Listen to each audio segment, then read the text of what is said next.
Wish you all a very happy World Meditation Day. I hope you all became a part of it, part of history today. The recognition for meditation was long overdue. I hope it all accelerates the process of more people picking it up and making it a part of their life.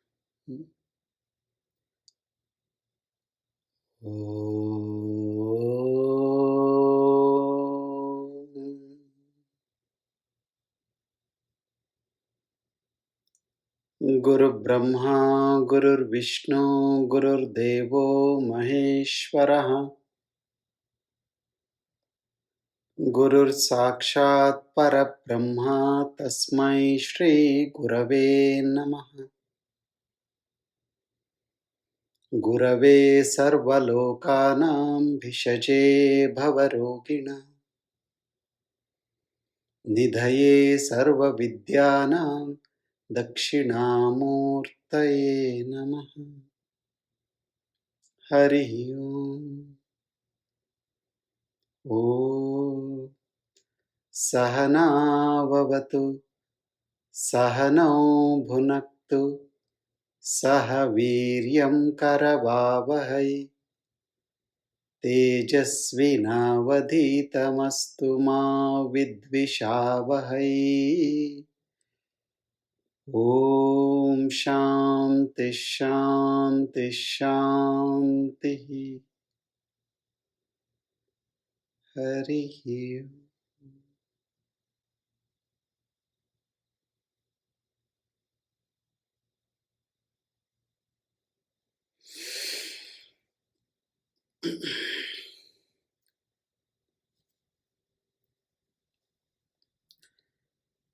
Knowingly or unknowingly, we are all moving towards liberation only.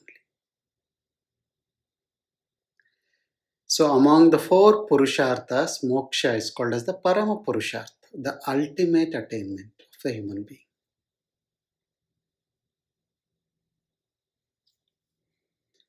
Dharma, Artha, Kama and Moksha. The energies which have been provided to you, the faculties which have been given to you, how you utilize them is to move through and attain these Purusharthas. And accordingly, the ancients described four stages in life: Brahmacharya, Grihastha, Vanaprastha and Sannyasa. Brahmacharya is the formative time of your life where you inculcate discipline, the right way of living. If you remember, most of the habits which we carry on all our life are those which have been inculcated in those first 10-15 years of our life. So having a strong foundation at that age in the first 15 to 18 years of our life will go a long way in taking us through. And this is a stage where dharma is established in you, or you need to understand what dharma is and make an effort to inculcate in your life. Dharma has many meanings, but one of the meanings in this context of living is living a life with good intentions, living a life which is morally and ethically acceptable, a life of compassion, life of responsibility, life of caring, sharing. If we can just hold on to these values in the early stages of your life, then that becomes the foundation on which you use everything. Then when you move to the next stage of Grihastha, that's the stage where you're given an opportunity to move through your vasanas, those things which are just pushing you into the world, the pleasures, the joys, the luxuries, the company. Go through them, but go through them with the basis of dharma as well. That's very, you want to earn money in ethically and morally correct way. You want to go through pleasures, make sure you go through them in a way it is acceptable. Just run through your vasana so that there is no holding back in you that, oh, I should have done this, I should have done that. Just go through. And when you go through this stage, you will realize that the world is a place which gives you high hopes and delivers very little. You go again and again and again and again, you realize this. Oh, this is what I was trying to get, but this is not what I was promised. And then you also notice that every time you venture into the world, you will come home tired and drained. It just tires you down, bogs you down. And that will take you to the next stage of Vanaprastha. Vanaprastha is preparation for retirement, or preparation for liberation. The stage of retirement, you would say. In the olden days, the kings or anybody, they would just hand over all their responsibilities to the next generation, and then they would just take whatever minimal is needed for them to survive and then move away from the crowd. This moving away from the crowd is Vanaprastha. Yeah. In this day and age, we may not find forests to move away, but we can do it from your mind. You can just hand over things which are you're holding on to very tightly. Just let the responsibilities to others and then you move away from the crowd. As Krishna tells in the Gita, Avirati Jana Samsadi. One who finds no pleasure in groups of people, in the company of crowds. One who sees the joy in solitude. So practicing solitude, being in the crowd but still not being connected, not feeling attached to anybody, or the ability to move away whenever you want to, not missing the world. This is the difference between loneliness and aloneness. Loneliness is when you miss the world, when you miss people, when you miss things. Aloneness when you have found your own source, and you are able to move away from all those things. And this is what we practice, every time we come for the sadhana, every time you sit for meditation, for half an hour, you retire from the world. You come for a silence program, for 2 to 3 days, you retire from the world. You retire from your obligations. And slowly, slowly, it becomes easy when the right time comes to just move away.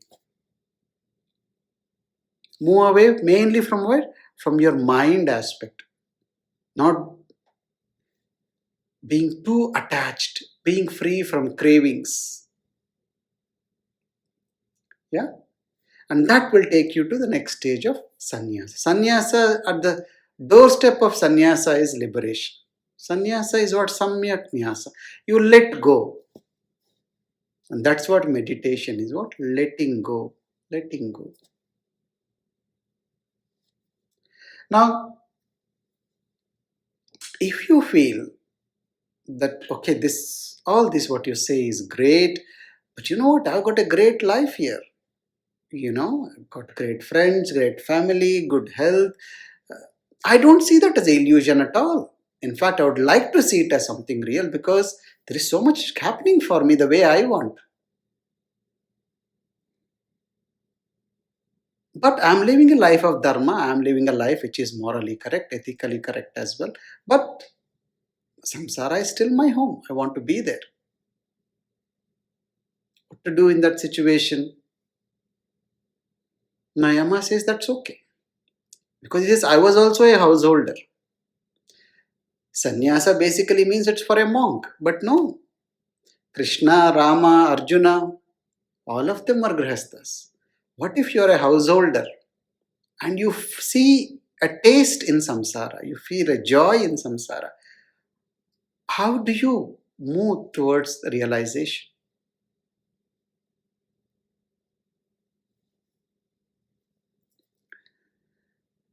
So Yama says, understand this. Last time, towards the end, Yama speaks about these two birds. These two birds which are sitting and enjoying the fruits of their attitudes in life. One is the body mind, one is the spirit. They both are enjoying the fruits of their attitudes in life. One is unable to escape the karma and moving through life. Another is untouched by karma and in bliss. And he says these both are polar opposites. They are like chaya and dhoop. They are like shade and the light. They're opposite sides of each other. It may appear to you right now everything is going well, but wait for a few years. Wait for your health to fade away. Wait for your strength to fade away. Wait for people to throw up challenges at you. And suddenly, everything which looks so great may not be so great. So don't hold on to the changing world thinking that it's going to take you somewhere. It may only for the short term. However, it is also good for you to understand both these aspects of your existence, the spirit and the body mind. And there is a bridge which connects these two. Yama says. And when you walk through this bridge, these are the stages of life. Brahmacharya, Grihastha, Vanaprastha. From the bridge of bondage, you're moving towards liberation through this bridge of sadhana. He said, move through this if you want to and become enlightened. All the rishis went through this. Even Yama says, even I went through this. Even I am a householder. Even I went through the ritualistic doing process for a long time, perfected my action, gained merits, and as my sattva increased, I realized after a while that all these luxuries, all these pleasures which I think I am enjoying, they're taking me nowhere. They're robbing me of all my energy. I'm not able to jump beyond one particular realm. I'm stuck in one particular realm. I'm not able to move beyond. When did I realize that? When I understood the matter. Matter is what binds you. Spirit is what frees you. So he says, let us now understand these two birds, these two aspects, the matter and the spirit, and see how you can slowly move from one to another.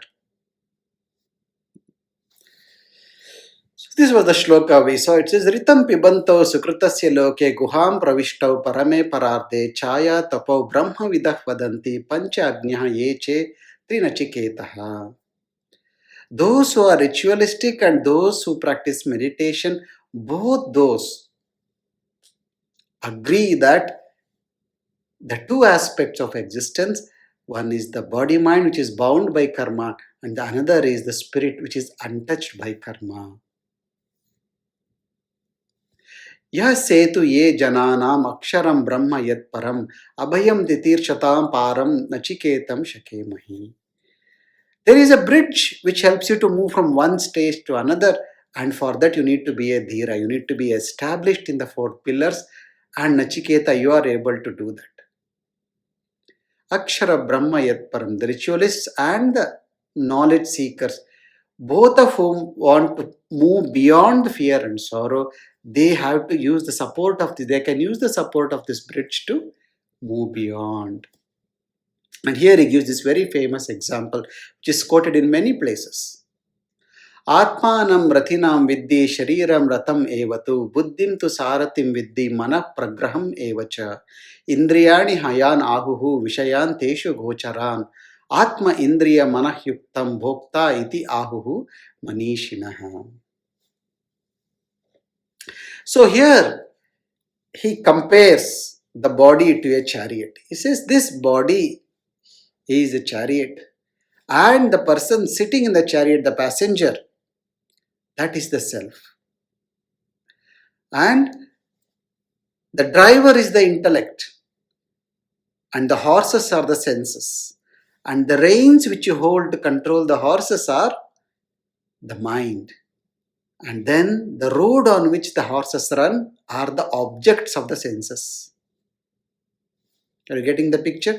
They are the objects, they are the sense organs, and behind the sense organs is the mind, behind the mind is the intellect, and sitting behind the intellect, the driver, is the self.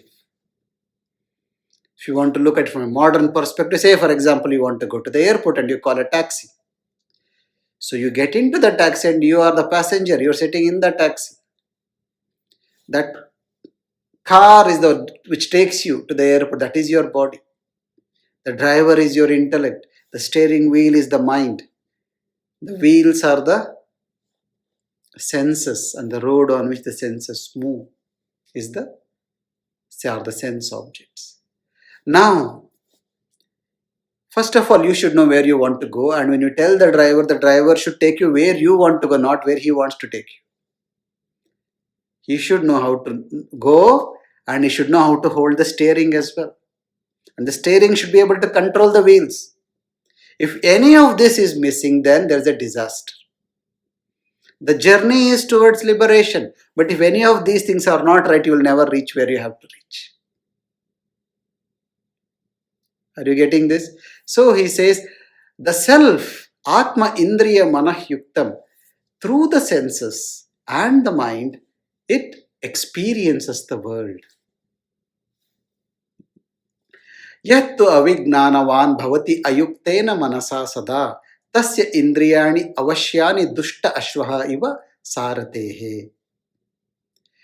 One who has got no control over his senses, avignanavan, the unmindful one, the one who is not even aware that all this is happening and who is very impulsive in his life, who is living a very conditioned life, for him what happens?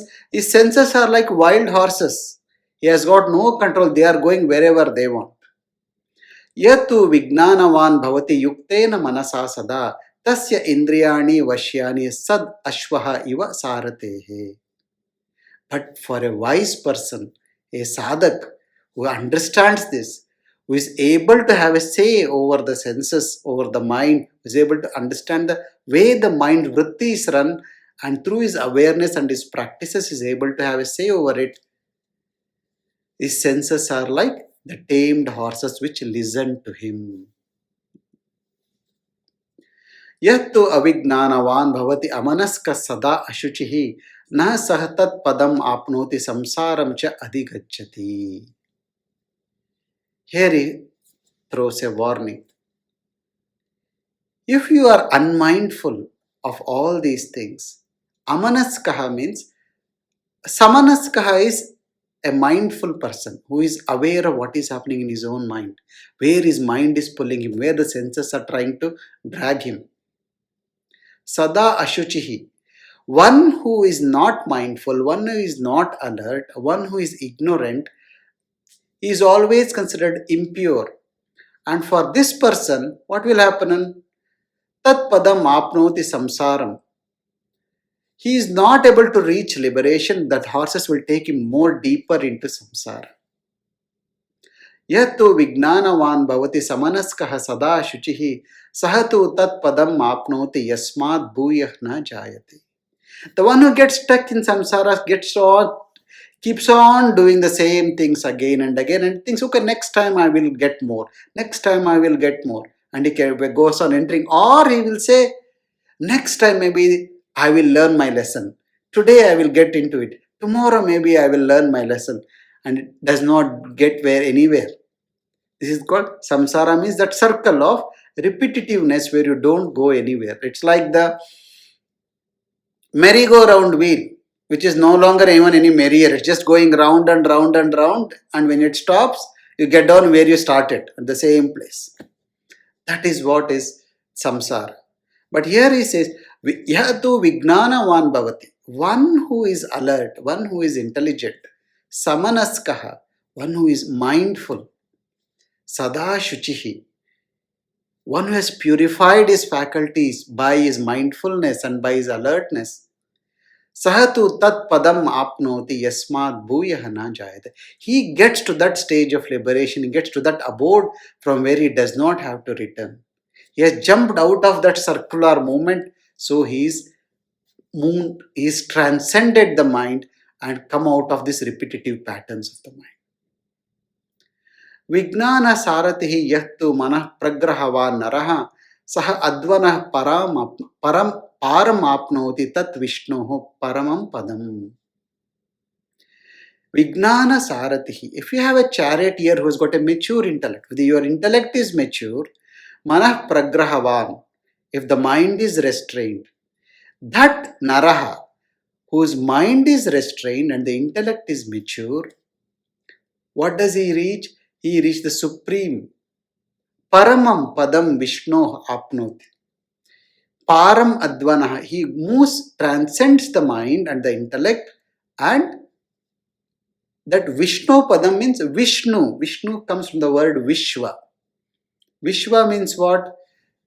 Shva means yesterday as well as tomorrow. Ashva means that which is neither yesterday nor tomorrow, that which is neither the past nor present.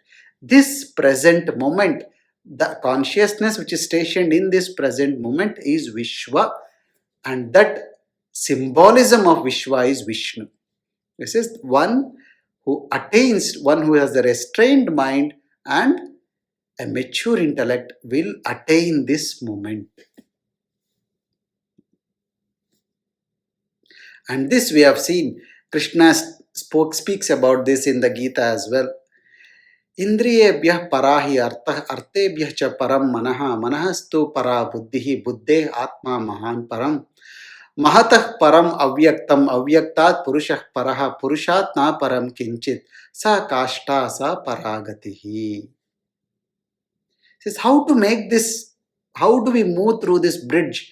One side is matter, other side is spirit. Here he says between these there are so many stops, and just become aware of this. Higher than the senses is the mind, and stronger than the mind, higher than the mind is the intellect, and beyond the intellect is Mahat. See, in the Gita, Krishna skips these intermediate steps of Mahat and Avyaktam, and straight away he says Aham Buddhe Para, I am beyond the intellect, he says. Here he is saying stronger or higher than the sense organs is the mind, because the mind controls the senses, is able to control the senses. The intellect is stronger and more powerful and higher than the mind. And higher than that is the Mahat. Mahat means is the same Hiranyagarbha we were talking about, the cosmic mind. The mind in which all the thoughts of creation comes through. All creation happens through that big mind, or what you call Brahma. That is Mahat. Mahat Param Avyaktam. Beyond the Mahat is what? Avyaktam is the unmanifest consciousness of the cosmic causal body, what you call as the Ishvara. And beyond that is the Purusha, or the pure consciousness. So there is nothing beyond that, nothing beyond the pure consciousness, nothing beyond the witness. That is the end goal. So when you are stuck in any of the matter, then we say go one step behind. If you are unable to tame your senses, manage your mind. If the mind is running hither thither, go to the intellect. And beyond the intellect, go to your self. The self can control everything much more easily. So take one step behind, and through the power of the higher one, manage the lower ones. येष सर्वेषु भूतेषु गूढ़ात्मा न प्रकाशते दृश्यते तु अग्र्यया बुद्ध्या सूक्ष्मया सूक्ष्मदर्शिभिः. So you are living in this world, moving through so much of events and circumstances and people. In the middle of all this, don't take your attention from that spirit which is where? Gudhatmana prakashate. It is an obvious, an open secret. It is hidden, but it's also obviously open. It's like the space all around you. Today we were having a meditation session in the morning. Few people who had not meditated, we were asking them, what do you look around? Can you name everything? Nobody mentioned any space. Everybody mentioned all the objects. So that which is so obvious, we don't see it. Because why do we not see it? The intellect is not mature enough to recognize the spirit. It is not seeing it. You are seeing it, but you are not recognizing it. It is there everywhere. So he says self is hidden and is only revealed to a sharp intellect. For somebody with a very ordinary intellect, you only see the matter. The spirit, the space, the emptiness is not seen. And to whom is it revealed? To one with a sight which is subtler than the subtle. One whose intellect is matured, one whose sensitivity is heightened, he can see, yes, everything is hanging in this space, floating in this space. Yacchetvak manasi pragnaha tat yached gnane atmani, gnanam atmani mahati niyached, tat yached shante atmani. So what do the wise do? The wise withdraws the mind, the senses into the mind into the intellect into the self. And when he withdraws from the intellect behind, what does he do? Yat yached shante atman. He realizes that he is that peace. When Gurudev tells in meditation, you are peace, you are joy. This is what happens when you go slowly, move from the scenery back to the seer. You'll observe that you are that peace. उत्तिष्ठ जाग्रता प्राप्य वरा निबोधत क्षूरस्य धारा Nishita दुरतया दुरत्यया durgam patah tat kavayah vadanti. And here he says, I have told this so easily, as if it is such an easy thing to do, but it is not that easy. This is the theory, but you need to put it into practice. Kshurasya dhara nishita duratyaya. Like the sharp edge of a razor, like walking on the sharp edge of a razor, this path is very delicate, very tender, difficult to tread. So say the wise, but it is not impossible. So how do you make it possible? Uttishta jagrata. Enhance the awareness and you become more alert. See, this is from this shloka that Vivekananda took his famous words of arise and awake.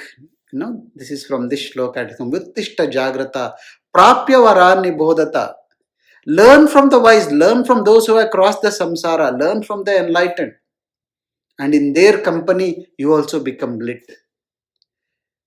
This is not an easy path. This is difficult. This is very delicate. You have to be fully alert and alive to move through this, but it is not impossible. The wise are always there, the enlightened are always there to take you through. Hang on to them and you will reach. Ashabdam asparsham arupam avyayam tata arasam nityam agandavachayat anadi ananta matah param dhruvam nichayatat mrityu mukhat pramuchyate. So here he makes a final statement and says, Ashabdam asparsham arupam avyayam. The imperishable is beyond the sound, beyond the touch, and beyond the form. Tata arasam nityam agandavachayat. It is beyond taste and beyond smell. Beginningless and endless. Anadi anantam. Mahatah param dhruvam. It is even beyond the Mahat or the Hiranyagarbha, the creating mind, the cosmic mind. As long as you are in the matter, the body and the mind, they are all still in the process of constantly changing and being unstable. But beyond that is the avyayam, nityam, anadi, anantam. That space, that self, which is imperishable, which is eternal, which is unchanging. Know this, realize this. One who realizes this, what happens? Mrityu mukhat pramuchyate. Nachiketa, this is what you are asking. What happens after that? There is no death for him. One who has transcended the mind, for him there is no death. Only one who has stuck in the mind and the body, there is death. And if you want to move beyond the death, if you want to know what is beyond this physical death, then you need to hold on to that which does not die, that which is not born, that which is untouched by the body and the mind. He is the one who is freed from the jaws of death. And then he makes a few concluding statements. This intelligent man who has heard and repeated the story of the Nachiketas as told by Yama is glorified even in the world of Brahman, in the Brahmaloka. And he who with devotion recites this highest secret of immortality before an assembly of Brahmanas or at the time of Shraddha gains everlasting reward. He gains everlasting reward. So here, see, Katopanishad has 2 chapters. The first chapter comes to an end here. So here he has actually given an executive summary of the whole process. In the next chapter, he takes this mind and goes much deeper into the mind. He goes deeper into the intellect and sees what are their qualities and how through alertness and awareness you can understand them and move through them and beyond them. Okay, so we'll take a few weeks break for Christmas and New Year, and then when we come back, we'll come back and finish the second chapter. So, what did we do in the first chapter? It's very interesting that after all the preface of the story, Nachiketa asks Yama, is there life beyond the physical death?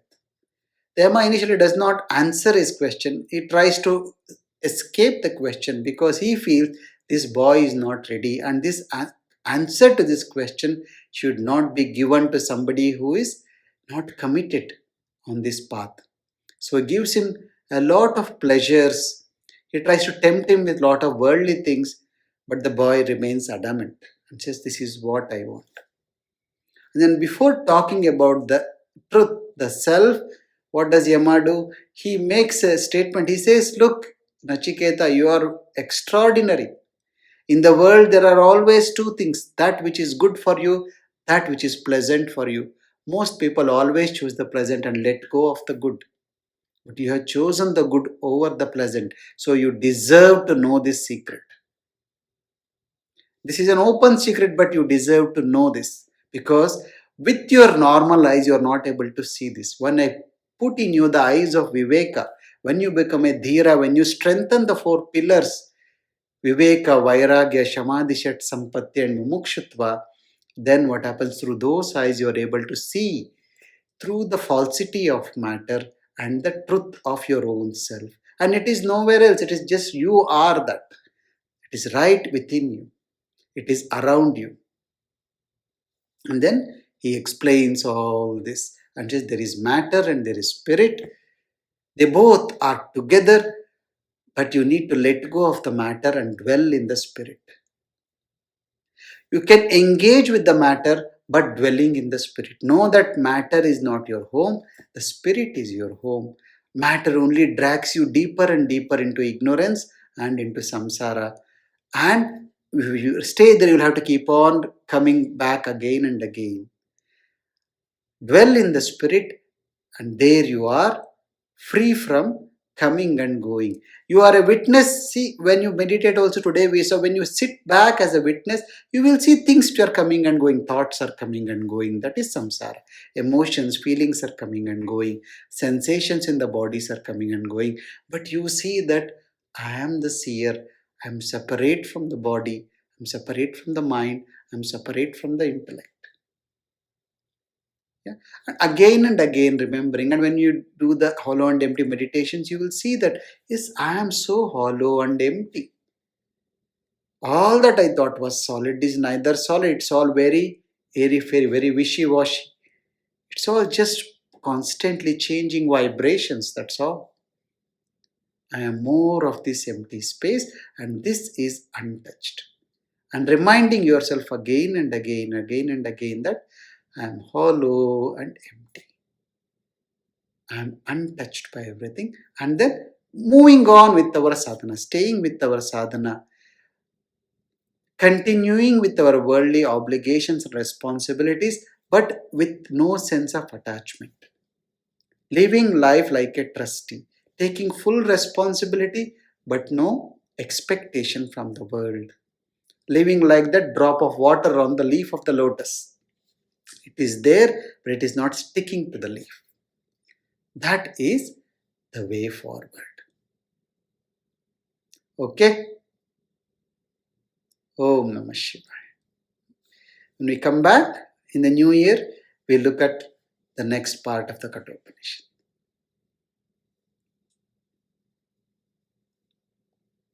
See, these paths, these steps which Yama is saying is for somebody who is already on the path and been there for a while. Yeah.